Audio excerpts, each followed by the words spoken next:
पंढरपूर वाकरी गट, मोनिका काळेंना धक्का, मयुरी बागल यांची सरशी। नमस्कार, तुम्ही पाहत आहात वन प्लस मराठी। आज आपण थेट पंढरपूरच्या वाकरी जिल्हा परिषद गटात सुरू असलेल्या हाय व्होल्टेज राजकीय लढतीचा वेध घेणार आहोत। इथे केवळ 2 उमेदवारांची नाही तर 2 राजकीय घराण्यांच्या प्रतिष्ठेची लढाई सुरू आहे। एकीकडे मोनिका समाधान काळे तर दुसरीकडे मयुरी संतोष बागल। मोनिका काळेंसाठी ही निवडणूक करो या मरोची स्थिती बनली आहे, तर मयुरी बागल विजयाच्या दिशेने एक पाऊल पुढे टाकत आहेत। असं का घडतंय? यामागे नेमकी कोणती कारणे आहेत जी काळेंच्या अडचणी वाढवत आहेत आणि बागल यांचा मार्ग सुकर करत आहेत? चला तर पाहूयात या विशेष रिपोर्टमध्ये।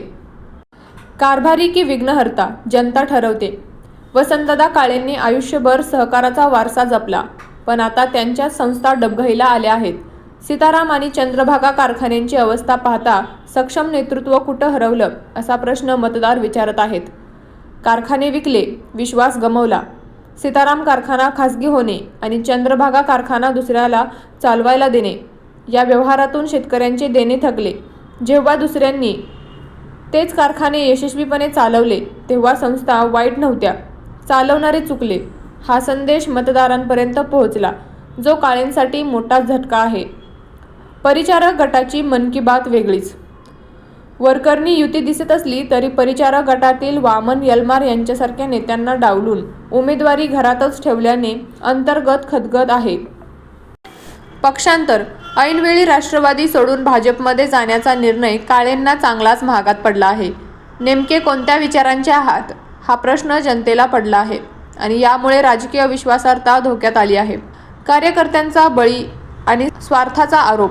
वर्षा राणी शिंदे यांच्यासारख्या निष्ठावान कार्यकर्त्याला डावलून स्वतःच्या कुटुंबातील व्यक्तीला उमेदवारी दिल्याने वाखरी परिसरातील अनेक कार्यकर्ते नाराज आहेत।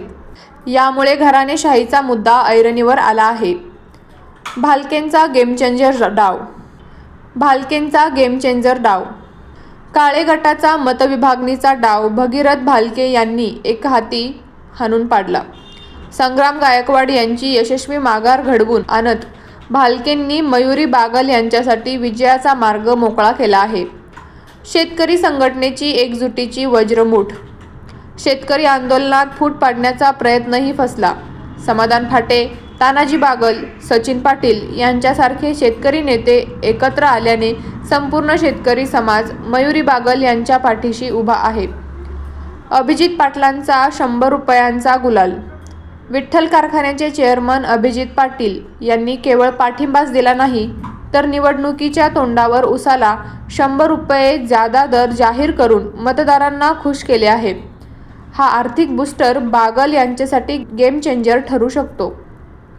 बागल कुटुंबाचा पॅनल संपर्क।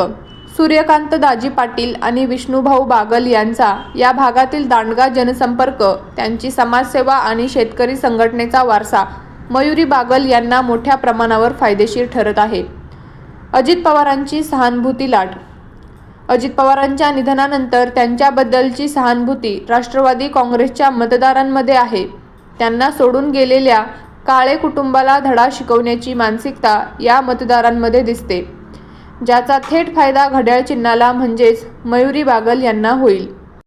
तर हे होते 10 मोठे मुद्दे जे वाखरी जिल्हा परिषद गटातील निवडणुकीचे चित्र पूर्णपणे बदलणारे होते। सध्या मयुरी बागल यांचे पारडे अधिक जड आहे।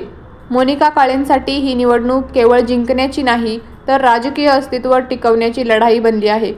तुम्हाला काय वाटतं? वाखरी गटात कोण बाजी मारणार? आम्हाला कमेंट करून नक्की सांगा आणि अशाच राजकीय विश्लेषणासाठी वन प्लस मराठी चॅनलला सबस्क्राईब करायला विसरू नका। भेटूया पुढच्या बातमीत।